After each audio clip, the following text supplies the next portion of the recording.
Welcome to the Lifetime at Work podcast, episode number 5. This podcast is about our careers and our businesses. We spend so much of our lives at work. How do we make the time count? If you're curious about other jobs, thinking about a life or a career change, or maybe you have a dream of working for yourself and owning your own business one day, well, this is the podcast for you. My name is Greg Martin, and after a long stint as an investment banker, I am now a business owner of a food business, and on the side, I love talking to people about their jobs and why they do them. Every week, I talk to guests from the business world about the happiness and meaning they get from their jobs. The goal is to help you build more meaning, more purpose, and more fulfillment into your work. And this episode is super cool because the guy I have on is a friend, but he's also a life coach, which I think is really neat and interesting, and we're not going to spend all the time talking about how we can change your life per se. The point of this podcast is to talk about his story and why he's sort of trudging down this path and the business that he's created to help other people when they need it. And it is not something where you have to be completely broken and fragile and in need of a complete life change. Sometimes it can be just the smallest thing that you change. And we're going to talk all about that on this podcast. So stay tuned and let's get that intro music going.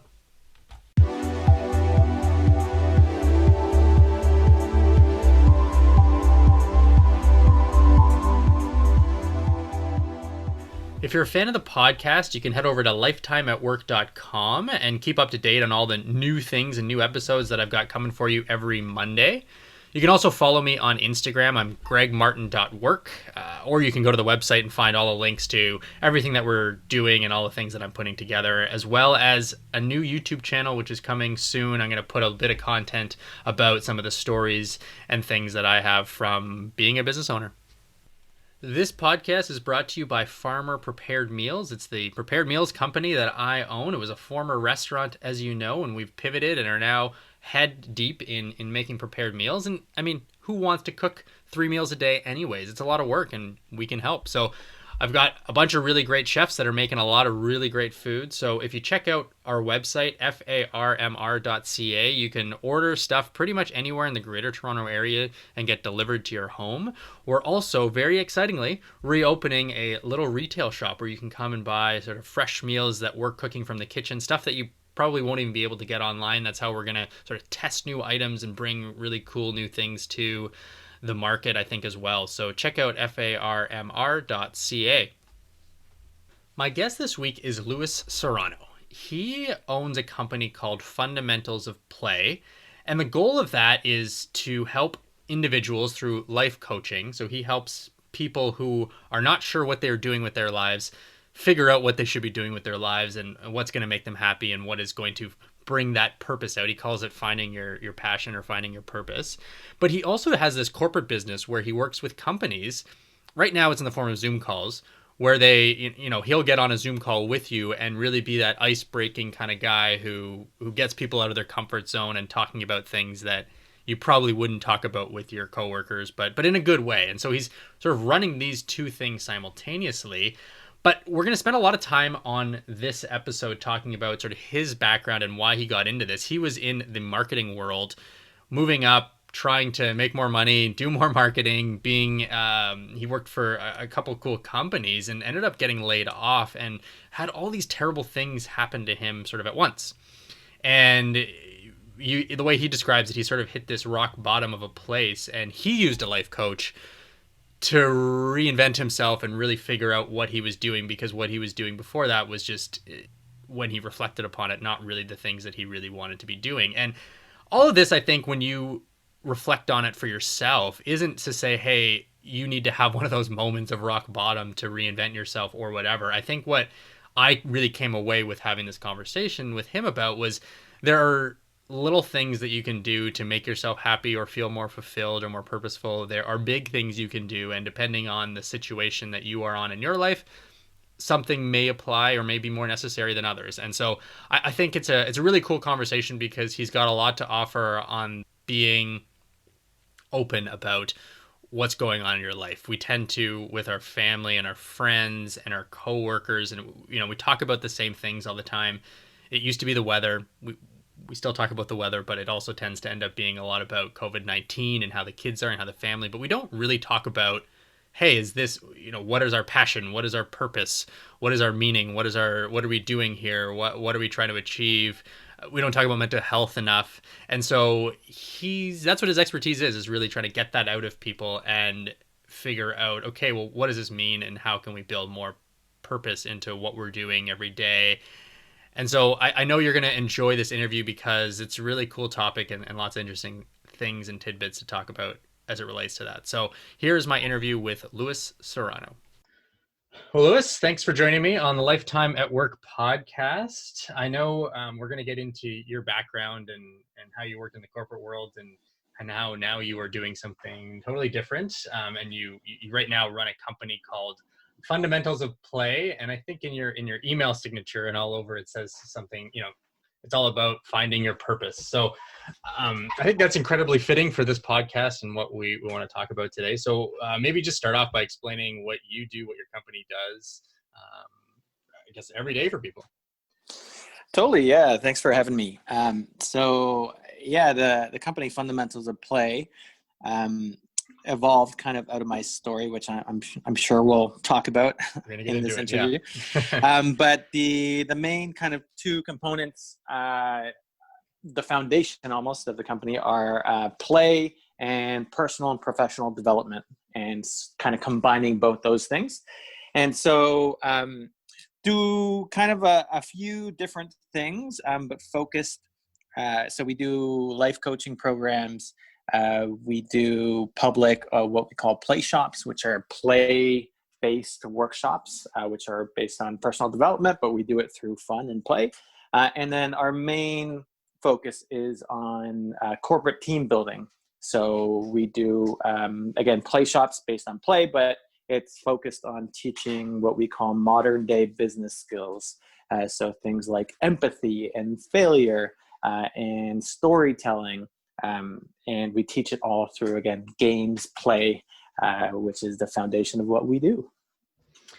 Cool. So, and I've been to a few of your sort of workshops, and they're fun. They're interesting. Like it's a very engaging sort of thing. But I guess part of this though is thinking about purpose and what you're meant to do, and kind of your purpose in life, right? Is kind of the idea to sort of help find, and through sort of the life career type coaching stuff, you do that. What does play have to do with it though? I mean, do those things naturally just conflict? I think you're either, having fun at the bar, going crazy, I don't know, whatever people have fun doing, or you are thinking about life and contemplating that and trying to find your, purpose of life, your meaning, what makes you happy. Like how does play tie into it, and how do they connect? Sure. Yeah, that's a loaded question. So, so much to talk about. I guess I'll say a few things. So number one, play is, the way I define it, is it's not so much about, if you're thinking of like playing games or kind of like what a typical child would think of for play. For me, play just means doing more of the things you love, or prioritizing the things you love more into your life, which I think is so important. And that's kind of the definition that I use, and that's what we help other people do. And in terms of purpose, finding your purpose, again, I'm sure we'll dive a bit deeper, but at a very high level, to me, purpose is it's this like heavy word almost, right? For better and for worse. And a lot of people sometimes get caught up in trying to figure out what my purpose is. And, you could just sit there for days wondering and getting nowhere. Basically, we're here on Earth, right? With a limited amount of time. We don't know how much time, but we know it's a limited amount of time. And we can spend our time doing one of two things. If anything you do is going to fall into two categories. One is the things that matter to you, the things that give you joy, the things that give you kind of long-lasting meaning and and happiness and kind of all that. And the second category of things you can do is things that don't give you any fulfillment at all. And in fact, you probably don't like doing them. So, you could list off a whole bunch of things like commuting to a job you hate, or doing chores. Maybe some people, that's in the other category. Right. But whatever it is, most people fill their time with that second category. And purpose is really, I think if you boil it down, it's the question of asking, uh, what do I want to do with my time, how do I fill my time within those two categories, and how do I prioritize the first category, all the things that have meaning to me, that are going to give me fulfillment. Because as soon as you do that, you're going to be living kind of uh, with joy, with happiness, and that's going to radiate not just in your own life, but everyone around you, right? Everyone around you Yeah. is going to feel that. So that's kind of the core of purpose, or And so as you take a person through, so your idea is there's a certain discovery that needs to happen, right? You have to, because that sounds great. I mean, everyone would say like, yes, that's what I want. But to find what that is and to find the balance, I imagine is a bit of a process, right? Is that kind of the idea then of sort of the coaching part of your company, is to sort of take people through that process? totally, yeah, 100%. So it's we have a coaching program, a life coaching program, and it's totally designed around that process. And really, the process, I would say, is there's kind of three prongs to it. So the first one is all about emotional states, and exploring kind of the science behind our emotions, and both the positive side and the negative side, because that really becomes the foundation of how we think and how we rewire our brains. Um, and the second part is uh, exploring our curiosities. If you can imagine like a button on someone, which I always imagine everybody has like a button, an activation button, Yeah. but most people walk around and it never gets pushed, because they're just like, life is happening to them instead of them designing their own life, or creating their own life. So the second kind of component is really finding out how to push that button. So we kind of explore everything from, when you were a child, what were the things that like really lit you up? And then what are the ingredients of those things that we can start exploring? And then going out and doing, like, you can't find your purpose without doing, and you got to start somewhere, and it doesn't matter if it's right or wrong. In fact, if it's wrong, it's even better, because you can cross it off and kind of, it's off the list.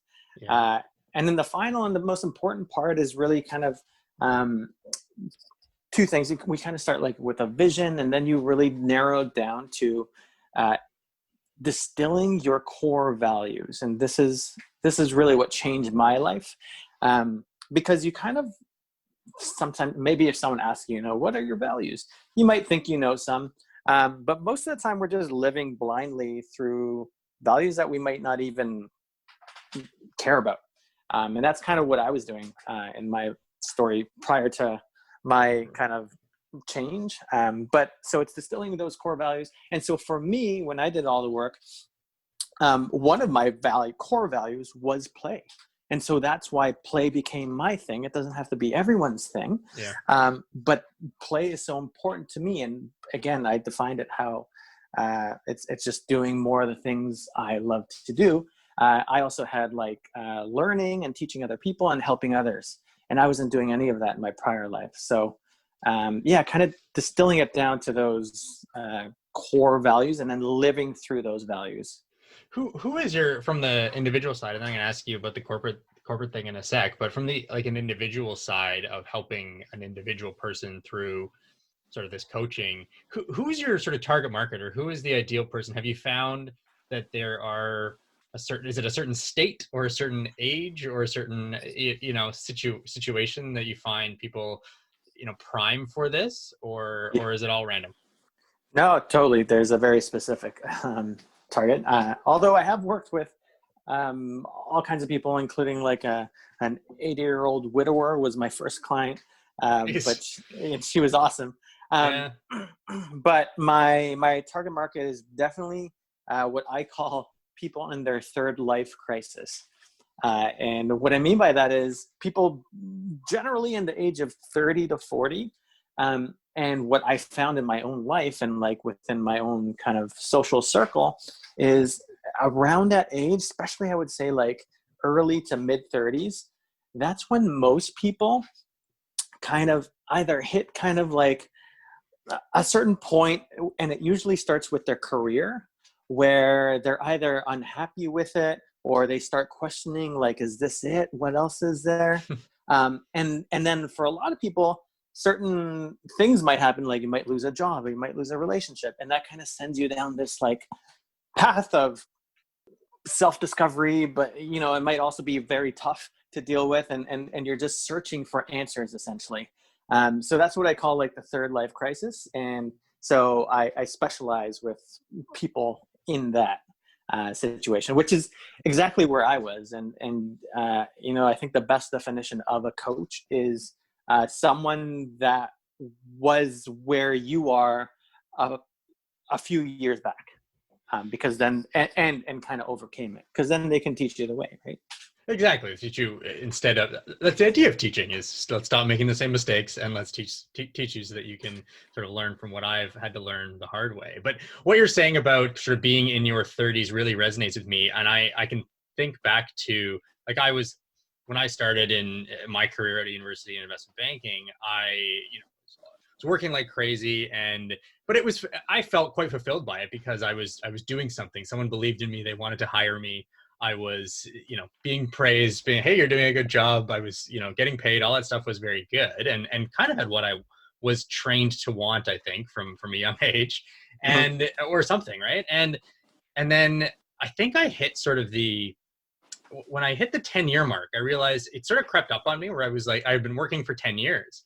And I just sort of looked at it and I said, wow, like that's a crazy long time to be like, it really hit me at this round number of a time. And I really started to then reflect on that time and what I had accomplished and what more I wanted to accomplish in life, because I don't know, all of a sudden I didn't feel as young anymore. I guess I didn't feel like I was this 20-year-old who had nothing but time.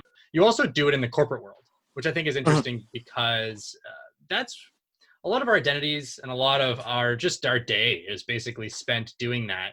Why are you kind of working with companies, and what do you do? Is it it's more of a culture thing, right? Where companies are just finding that they need to make things more purposeful and exciting for their employees, or where does sort of the corporate angle of what you're doing come in? Yeah, kind of. I guess it's a little different on the corporate side, but at the same time, I think it fulfills the same end goal. And so corporate, I come from a corporate background. So I haven't really touched on my kind of prior life, but I was in corporate like you for close to, I think, 13 or 14 years. And although I also went through the same thing. So kind of, the first 10 years, even I was loving it. I was getting raises. I was getting better jobs. Um, but throughout that entire time, something always kind of felt off with me and that kind of environment. And although I was part of some great teams, some great companies, there's still a lot of things, I think, in the corporate world in general. Again, I wouldn't say all companies, that don't necessarily treat employees or maximize that part of employees' experiences in terms of like fulfillment and happiness and all that type of stuff. Um, and a big kind of a big need, I think, and a solution for a lot of that comes with uh, the same territory of material that we use for individual stuff. So it's called positive psychology, which is the science of thriving for both individuals and for groups. So it's a newer science. It's just like traditional psychology. Yeah. Um, and attached to a lot of that science, there's a lot of learnings that kind of meld into what I mentioned before, the modern day business skills, which I think is really I really strongly believe is what's going to change the landscape of the corporate world.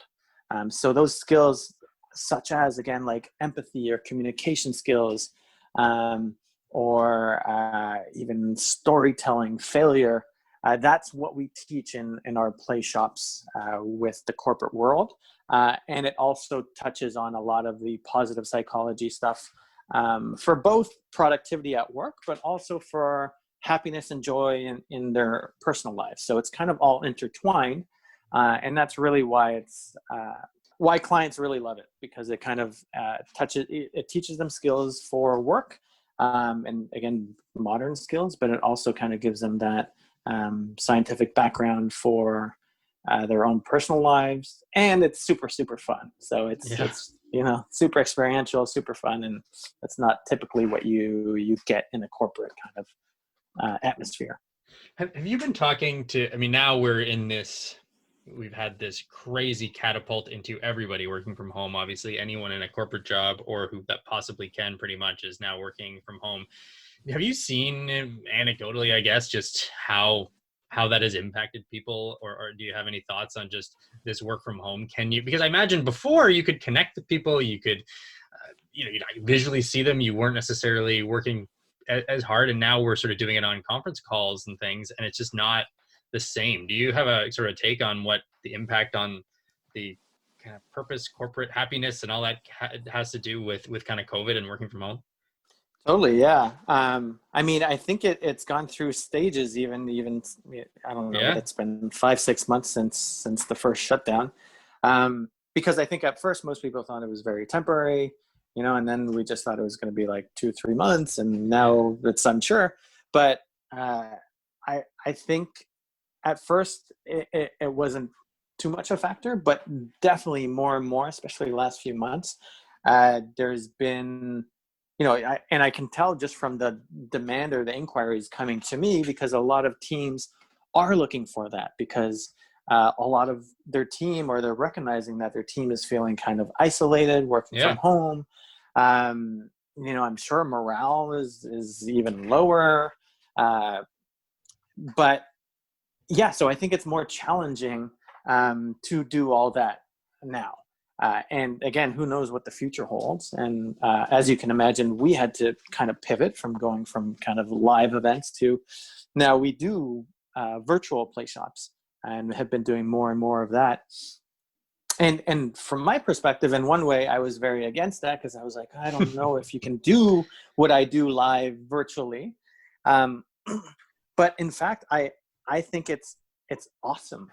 In a lot of ways, it's an extra tool for us, no matter what happens in the future. But what I've seen is that I can now connect teams all across the world, right? So Yeah. before it was kind of more local teams, or if they had a conference or something.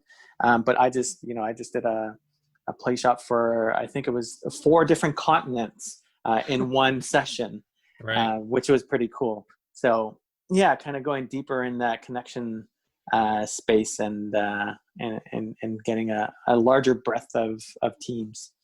Yeah, it's cool because I think if I think back to when I was working in corporate environment, and actually the company, where I spent basically 7 years, Origin Merchant Partners, we were a small team. It started out as 4 people, but then ended up becoming, more like 25. And we kind of said, hey, we really want culture to be part of the company, and to get to know each other well, and to make it a community, make it, and so the events that seemed to work the best were the one, if you just had an event that was just us, okay, in a room saying, hey, talk, socialize, you don't have to talk about work, talk about anything, and they were very boring, and right, like you're just standing there, you're not sure what to talk about besides work. You can ask how the kids are, how the whatever, but you really don't want to know the answer, you don't really care. And but then when you introduce alcohol into it, right, you'd go out to the bar, or you'd say, okay, here's everyone take a drink, and eventually you get to a point where it kind of, you forgot about that, where you relaxed, where you got fun, and so that's what it became. The best events became those drinking events, where you could feel like you weren't being watched, and you weren't worried about drinking, you just were. And so I see play potentially as a cool way to say, okay, maybe you don't have to drink, or it doesn't, especially if you're in a Zoom call sitting at your desk, maybe drinking is not the right thing. But if there's some fun guy there who is telling you and giving you permission to have a bit more fun and to relax, it could actually really help getting to the point where you can connect with people. Is that the kind of the idea? Is that, because I actually think that's a great thing for governments Totally, yeah. That's like the perfect analogy, actually. now. Um, Yeah. and and the thing is, like when I was in corporate, similar to you, like, and this is kind of like what started it all too, because I realized, like, I don't even know, maybe 8 different companies I was part of, who knows how many teams, like 15 plus teams. They all kind of had the same patterns for like building quote unquote culture. Yeah. And so in terms of like outings or events, it would probably fall into one of two categories. So they would go like either if they're like if they want us to learn something, it would be like a very like traditional like workshop or a speaker of some sort. Or if they want it to be a social thing, it would probably be like one of three things. We either go out for food or drinks, like you mentioned, which was probably the most social one. Or we'd go to like a sporting event or a movie theater, or it'd be like something in the office, like a potluck or that kind of thing. And that was it. Like, those were all the things I did in 15 years. And after a while, they get kind of mundane, repetitive, and also what I felt was like almost fake. Like, Yeah. you kind of have to play a role in all these things, and obviously you have like a few connections that you get some work friends, but in general you have to play this role. And so what play does and what we do is exactly what you mentioned. It's kind of like a replacement for alcohol, I guess. Yeah. But it drops the work front, and it allows people to, and kind of that's my job and the facilitator's job. But it through like these experiences and games and activities that we play, it sometimes it happens kind of gradually, right? Not right off the bat, but that's what kind of happens over the session. People start to drop their walls, and they start to connect at this like way deeper level. And my favorite thing, in fact, is seeing people or hearing comments at the end being like, I had like no idea uh, like what I just learned about you. Uh, or I have never seen you like that. Like sometimes, to bosses, because bosses get into it, and they just see each other at this different level, more human level versus this like corporate, ranking level. And that's the beautiful part, I think. And if not just giving them that one hit dose, but hopefully it's changing the dynamics of behavior moving forward, especially with the skills they've learned. I think that's where the power lies. Cool, cool. Okay, well, maybe we should talk about then your background and how you got here. And I wanted to start with asking you, um, do you remember? So we both did a business degree at Laurier in Waterloo, and do you remember back in those days, like maybe when you were graduating or in university, what your goal was? Like, what did you think? What did you want to achieve in life, in your career? What was your impression? I struggle to remember what it was for me, but I'm curious if you've thought about it. Yeah, kind of. I think, well, to be honest, I went to business school, as you mentioned, but the way that I chose it was kind of by default. I don't know Yeah. about you, but and It so was a process of elimination. It was, I don't ye- want to do these other things. I will do this. It's as yeah, closest kind of ish was how I but did it. for Yeah. me, I didn't know exactly what I wanted, but I had Yeah. some sense of some stuff that I did want to do, but it didn't seem realistic. So, for example, I've always loved kind of the dramatic arts, and but I never thought like, or for example, I wanted to be a movie director, but I never Oh, that's not thought, realistic. What are you right, saying? exactly, right, and Yeah. that's what everyone would say. Yeah. But then my brother, who was an amazing artist, like a visual artist, wanted to go to art school, and I remember him telling my parents that he wanted that, and he got immediately shut down. Yeah. And then so it's the first time I've never seen him kind of stand up for like what he wants, because he usually does. And so he Mhm. just ended up going to business school to make Yeah. it kind of everyone happy. So me seeing that, I'm 3 years younger. When it was time for me to do it, I like didn't even like. I mean, I kind of explored stuff, but then I just defaulted to that because I knew that made everyone happy. I knew it opened up a lot of doors, but it wasn't necessarily like, this is what I want to do. I know it's going to make me happy kind of thing. And so I did it, and then I went and graduated, and again I had some some great years really in corporate. But the whole time I knew it. I like it was something deep inside, and I think a lot of people feel this. It was just something was off. Like this isn't right. Like there's a dissonance between me and who I am or who I want to be versus like what I'm doing in life. And career for most people is a huge chunk of their life, and it's usually the driver of like the feelings that we kind of talked about. Yeah. Yeah, you that becomes sort of your life. I mean, maybe there's this thing about I want to find a partner and get married and do that sort of thing, but it's especially you don't really think about that necessarily when you're 20 years old. A lot of it is just like, okay, this is the time I need to focus on my career, and try to achieve something. And for me, I think I just wanted a job of some sort. Like I just wanted someone to believe in me and to hire me. That was really what I wanted, and to be kind of be good at something. And the other thing was, you know growing up in school, you wanted to, like, I did well, like I had good grades, and so I didn't want to not use those grades to my advantage and get a good job out of it. Like it sort of seemed like that's what you needed to do to sort of keep it going, right? You wanted to succeed. That was what succeeding was, whether or not. And I don't, yeah, going back, I don't know that I would have changed anything, but that's sort of how it was. So then, what happened to you then after? I mean, I know you have this moment and a bunch of things that happened to you. Feel free to go into as much detail on that as you want, but sort of what took you to the point where you said, okay, like this is, I realize now that what I was chasing isn't for me anymore. Yeah, so I had, so from graduation, I had like again 13 years in corporate world, and I was on what I call like the head and I can never pronounce this word, hedonistic Right. treadmill, where I jumped companies a few times. I was getting raises, and you asked my goal when I first started. I actually had a very specific goal in mind to have a six-figure job. And I'm sure a lot of people kind of maybe have that goal. And it's so silly because it's like, just because it's six figures, like that's the goal, right? Yeah. So that was kind of my goal, to be honest. And then as I was like climbing up the ranks and changing jobs, and then I finally hit it. I finally hit it in my job. I was working for Target, if you remember them coming to Canada. No kidding. Yeah. And I had probably out of all my corporate jobs, my favorite job. So I was a buyer for electronics. So I got to travel around North America buying gizmos and gadgets, which I like anyway. And so I had this great job. I hit my goal of six figures.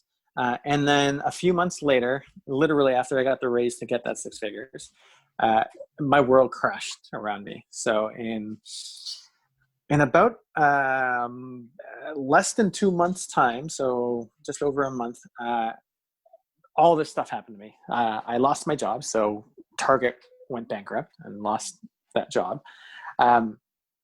Family members, my brother, my father, both lost their jobs weeks after I did. I was engaged to be married, and that relationship crumbled in pretty dramatic fashion a few weeks before my wedding date. I had a friend that passed away, and a whole bunch of other small things. But it kind of like obviously took its toll on me. And then as I was like looking for a new job, and in my mind, this new job was going to be my fresh start. That also became a burden because I think I went through 6-7 months of looking and getting rejected so many times at the end of it when I thought I was going to get the job. So I probably went through, I don't even know, over 50 processes and applications and stuff like that. So all these ego hits really kind of taking its toll. And then the last straw was when I thought I had a new job. They had kind of given me a verbal offer.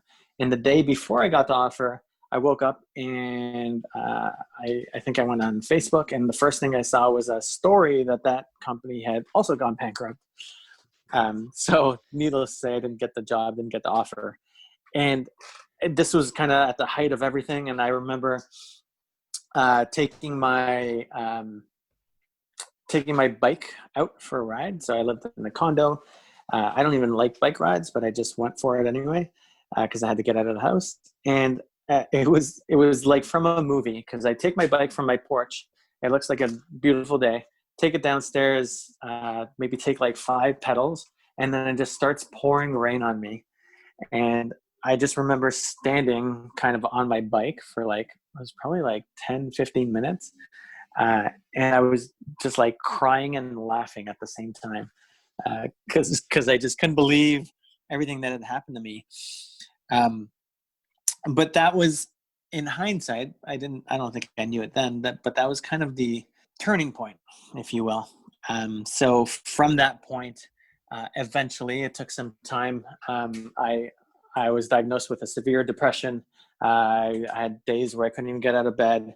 But kind of like telling my family and getting some support, I eventually started to do things to help me get out of the funk. And those are all the things that led to creating my business. So um, I started doing the things I loved again. So even like sports and hobbies, improv acting, which is a big thing and a big component of what I use now. I got a puppy. I reconnected with friends and family and my faith. And I, I hired a life coach, and that got me into positive psychology, and all this stuff snowballed positively, positive momentum to kind of get me out of the hole I was in.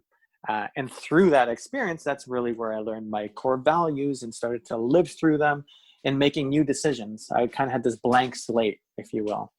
Yeah. So that was really the start of my new journey and what I would consider um, my much more foundational and stable journey. Because before, I think I was on very shaky ground. I was on like these values that, again, I blindly led. And so obviously when everything was taken away from me, I kind of crumbled. But now everything is based on what actually matters to me. So, it doesn't matter what happens, good or bad. I know kind of my foundation, and I can apply it to different ways. Yeah, just hearing that story makes me want, you're right, makes me want to cry and laugh at the same time. It's comical how all those things hit you at once, and sad and incredibly sad at the same time. Do you think though, what would have happened to you if those things were slow played?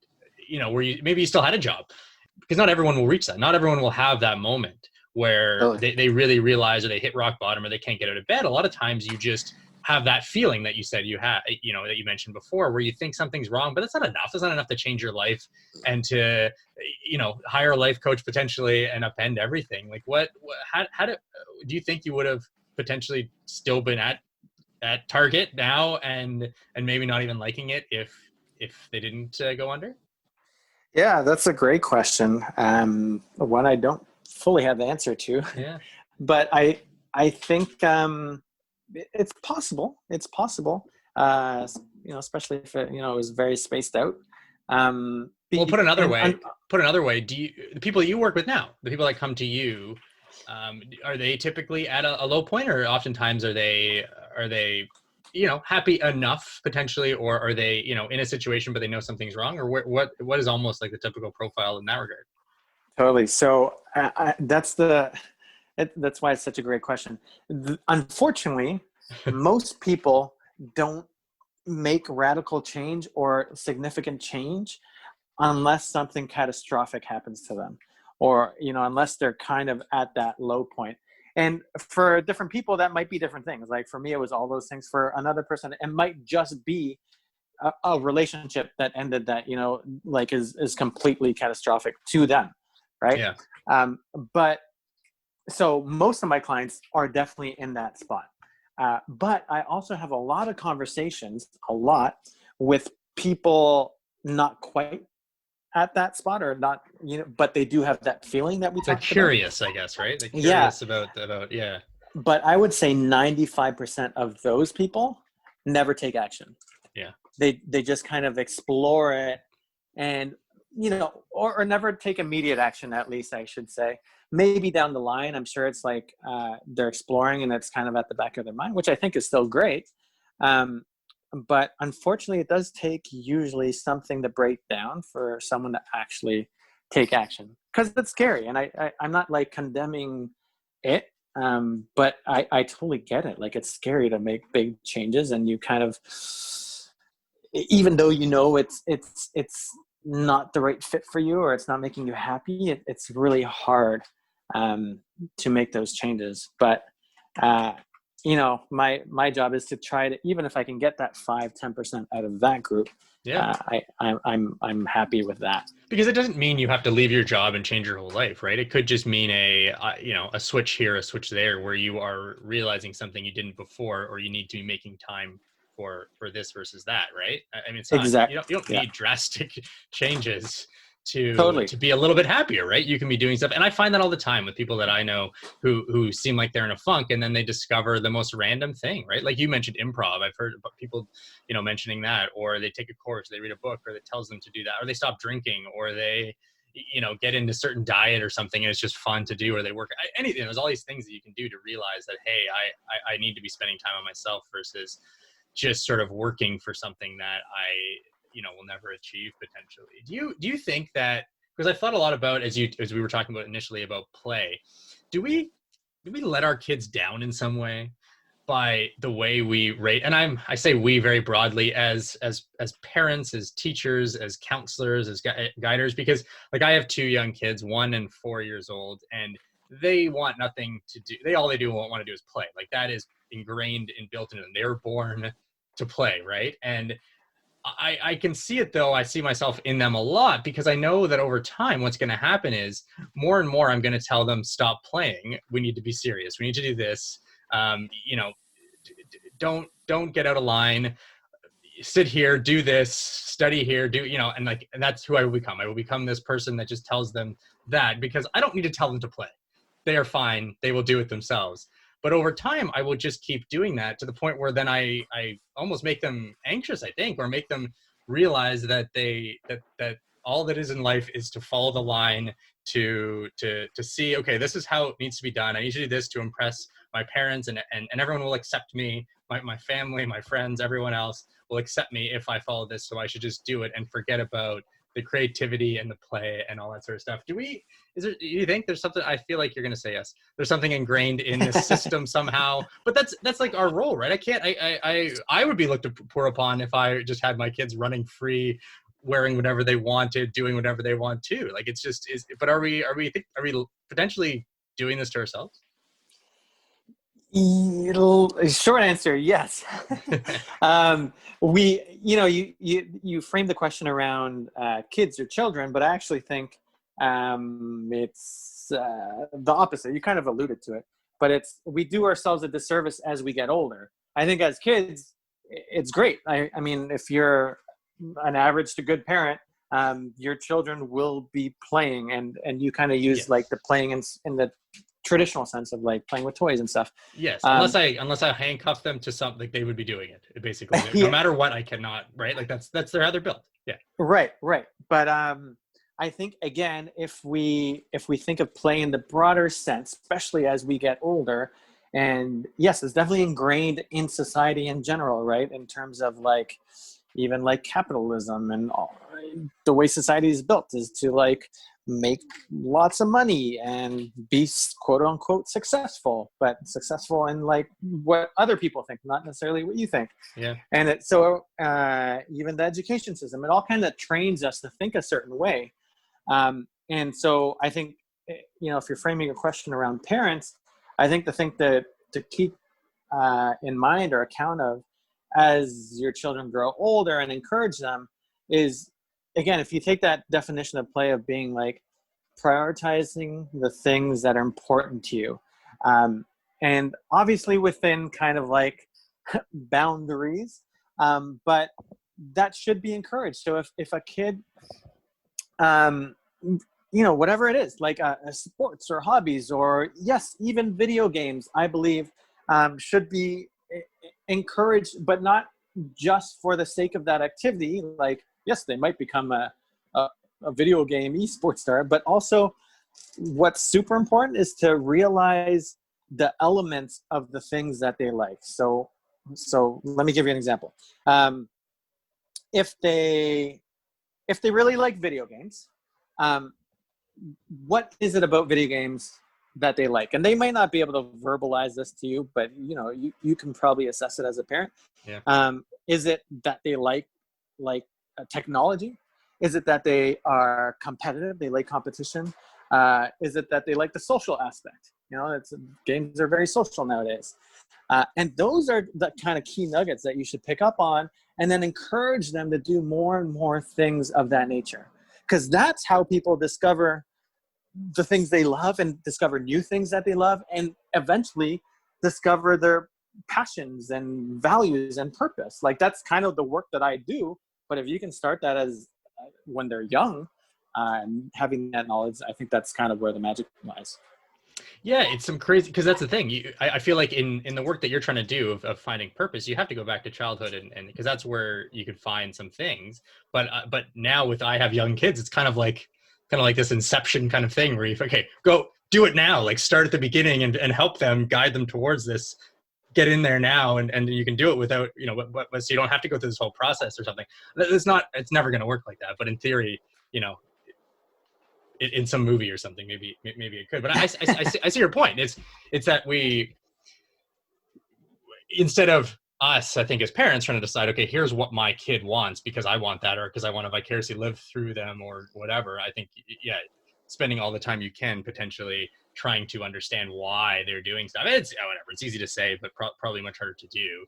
But I hear you in terms of trying to embrace, I think, what they're about. But as parents, I think though too, we also try to cushion them a lot and say, hey, don't worry about money, don't worry about food. I got all these things covered for you. You're just going to focus on these things. But at a certain point, you then have to switch to say, like, okay, you're going to need to worry about food because I can't do it for you all the time, and where you're going to live. And so it's that's really kind of hard, I guess. So maybe that's a good segue into asking you, what is it like to run your own business? I'm sure, as I've been doing it, there are stresses and joys. What stresses you out, and what do you enjoy about kind of being your own boss and running your own business?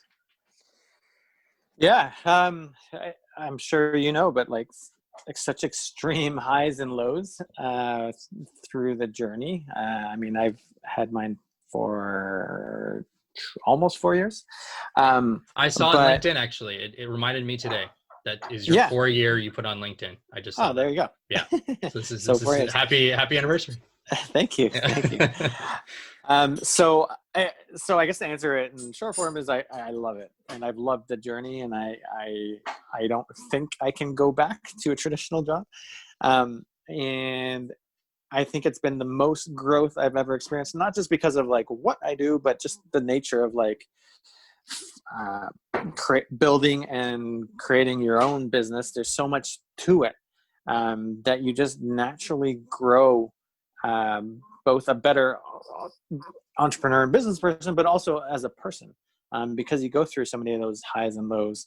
And there's definitely a lot of challenges, but I think the best part about it is there's so much that comes at you that you don't know how to do, or you don't know what to do with. Yeah. But by nature, if you're going to continue, you have to figure those out. And so there's like, you get very scrappy, right? And you figure out ways to do it. And the thing is, I think the main thing it teaches you is you can solve anything. Honestly, I that's how I feel. You can solve anything. It might be hard, it might be challenging, but there's always a way. You just got to find it. And that's like the biggest thing it teaches you, and day in, day out. I think it's super rewarding to be doing that and kind of teaching yourself that lesson. So how do you, because going through the purpose, realizing there's these other things that you need to fulfill yourself. How do you balance those things in your life? Because when you have your own business, you can work as hard as you want. You could work 24 hours a day, just continuously trying to push out content or promote or whatever it might be. How do you to balance? Do you structure yourself like crazy, or how do you do it?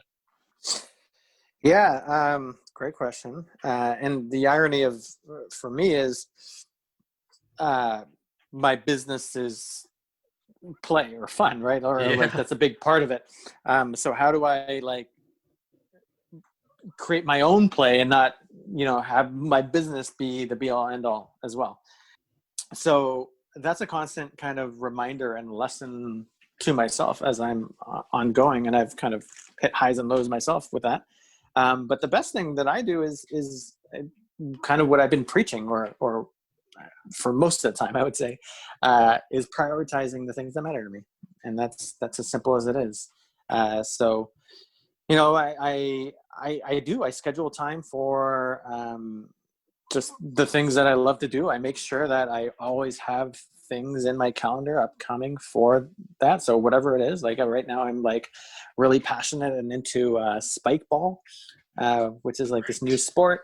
And so I'm all about it. And I make sure like every week I have like two different sessions that I'm going to be playing spike ball.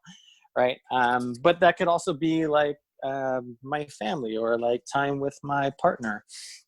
But whatever it is, but like prioritizing it. Because if you're just like, if I just do my business and then uh, hope that all that other stuff is going to come into my life, but I don't prioritize it probably won't. Right. And that's the big difference.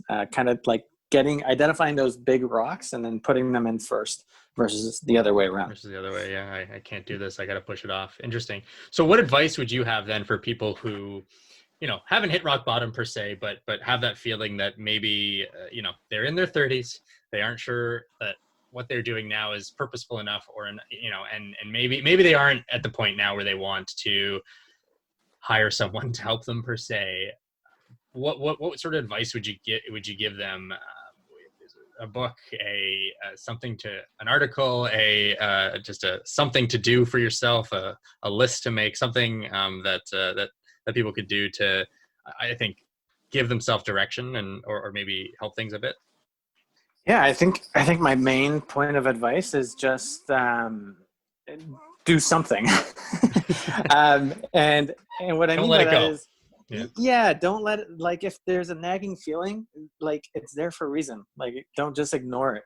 Um, so invest in yourself, and often I say that, and people think, oh, that means like I have to spend money. No, I don't. I'm not even talking about money. Like I'm just invest in yourself with time, with energy, and do something. And it doesn't, that's the thing, it doesn't matter what. Like if you're like debating whether it's the right thing, don't debate it, just do it. So it's different for everyone, right? It might be get a self-help book and read that if you're an avid reader. Maybe it is having conversation with a life coach. Maybe it is just signing up for that hobby that you've always wanted to try or that you love. Whatever it is, you got to do something, because that feeling is telling you you need to change something. And if you don't, you're gonna, and if you just ignore it for the rest of your life, the biggest regret on people's deathbeds is the things that they didn't do or change. And unfortunately, that's what happens to most people. So if you don't want that, do it now. Take action. gotcha. Okay, and I will give you this opportunity to sort of plug how, if they decide they need your help, what do they do? Yeah, you can contact me, or you can go on our website. I guess to start, it's fundamentalsofplay.ca, and there's a contact form there, and you can reach out even if you have a question or you just want to chat. It doesn't matter. You can definitely reach out and then get a hold of me. So yeah, fundamentalsofplay.ca. Awesome. Yeah, and I think same thing for the corporate thing. Let's not forget about it. I think super easy thing to do. Someone else is probably paying for it. Why not? It's a good way, I think, to sort of understand a little bit of what you're doing, and just also too, I think just everyone's probably figuring out how to connect with people through Zoom. I mean, it's not the easiest thing to do. This is all new for us. So, but that is what you do. So, I haven't seen you in action on that corporate side, but I feel like you would be much better than most of the corporate types that I know trying to bring their team together over this 20-person Zoom call. That would suck. So yeah, I think it's a great idea for any kind of companies that are looking to just have something interesting that isn't a meeting in the calendar, that isn't just, hey, let's drink while we or eat something while we watch each other on a Zoom call. So yeah, anyways, appreciate very much. Love the conversation and insights, and thanks for being on the podcast. Cool. Thanks for having me. Absolutely. I hope you enjoyed that episode with Louis Serrano. I thought the most interesting part of all that for me was what he said about 30 and 40-year-olds, that all of his clients seem to be 30 and 40-year-olds, because that totally happened to me, and that was the age. I think when I was in my 20s, I was not worried about what the meaning of my job was or what I was meant to do, or am I making everything that I'm doing count? I was just worried about, hey, am I making money? Can I afford rent? Save a little bit for retirement, I guess, because people said to do that, and let's just make sure that I have fun. I think was sort of my 20s, and when I got into my 30s, it became a lot more about, am I doing the right things? Is this purposeful enough? Am I on the right path of life? And it's interesting to see her that I'm not alone. That there are lots of other people, and that's who he tends to work with, who are having that challenging situation where they, not that they absolutely need to do something, but that they have that itch that they're just trying to scratch. So it was really cool. I enjoyed the episode. I hope you did too. If you're enjoying the podcast, there are two things you can do. One is leave me a review. You can do that on Apple Podcast or Stitcher, are probably the best places to do that, but any platform that you're using is great. Also, if you have a guest, like someone that you think that would be really cool for me to meet and interview on the show, please suggest that. There's a place to do that on my website, lifetimeatwork.com. Until next time, don't worry, be happy.